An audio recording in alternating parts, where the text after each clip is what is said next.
Bala nga Batang Jesus nga mao ang Santo Niño maghatag og giya og kahayag sa matuod nga nagpuyo sa pagkamapamsanon. Pilion ang balaang nga kahayag nga puno sa paglaom nga walay kagit-git nga sala nga makababag sa pagsidlak sa kahayag sa Dios dinhi sa atong kinabuhi. Kini ang yatagan og pagtagad sa arsobispo sa lokal nga sibad sa Osabi sa Archbishop Martin Sarmiento Habawa di ato kini sa Pontifical Mass sa kasaulugan sa kapistahan ni Senyor Santo Niño diya sa Clarin, Misamis Occidental nga naghatag og pagtagad sa pagbiya sa ngiob og ngil-an nga kinabuhi sa sala ug mopili sa balaan og kahayag nga mao ang Ginoong Hesus. Kay ang tinuod nga deboto si Senyor Santo Niño mubiya man sa pagpakasala, mubiya sa kangit-ngit, motalikod ug mudawat sa kahayag nga mao si Jesus.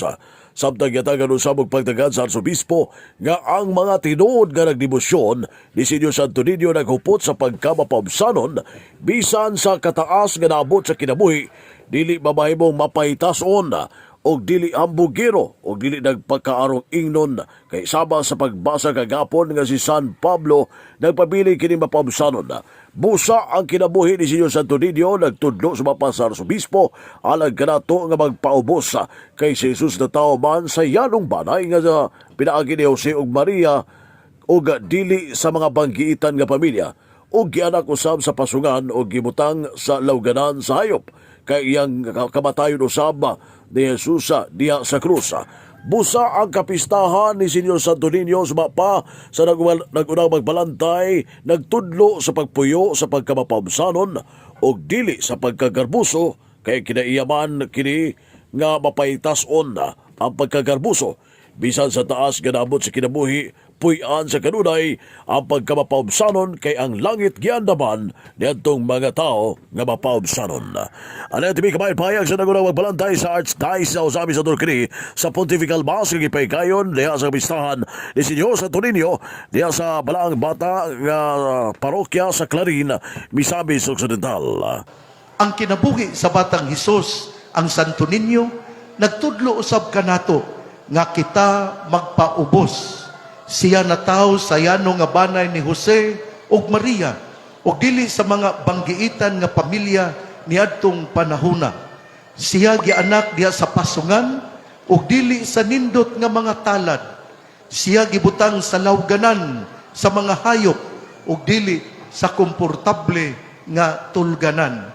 Gani si Kristo nakahiago man sa pinakauulaw nga klase sa kamatayon, ang paglansang kaniya sa krus, ug siya gilubong sa lubnganan nga dili iyaha. Sa ato pa ang kinabuhi sa Batang Hesus, gatudlo kanato mahitungod sa humble beginning and a humble ending.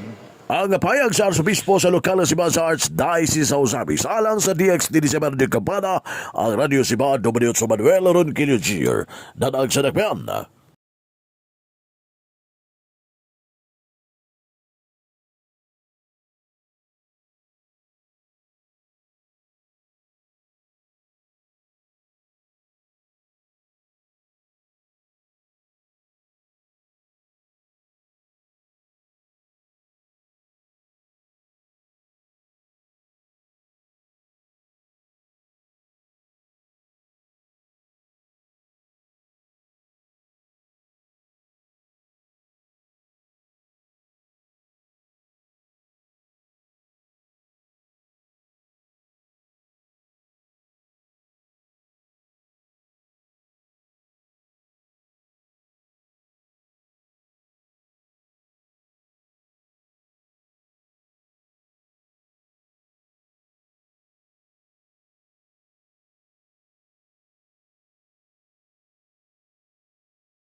Ay payag sa arsobispo sa lokal nga sibad sa Archdiocese sa Osabi nga mausab ang Apostolic Administrator sa Diocese sa Pagarian atol kini sa ordinasyon kagapon ni Reverendo Padre Ray Caterbas diha sa tabi na Zamboanga del Sur.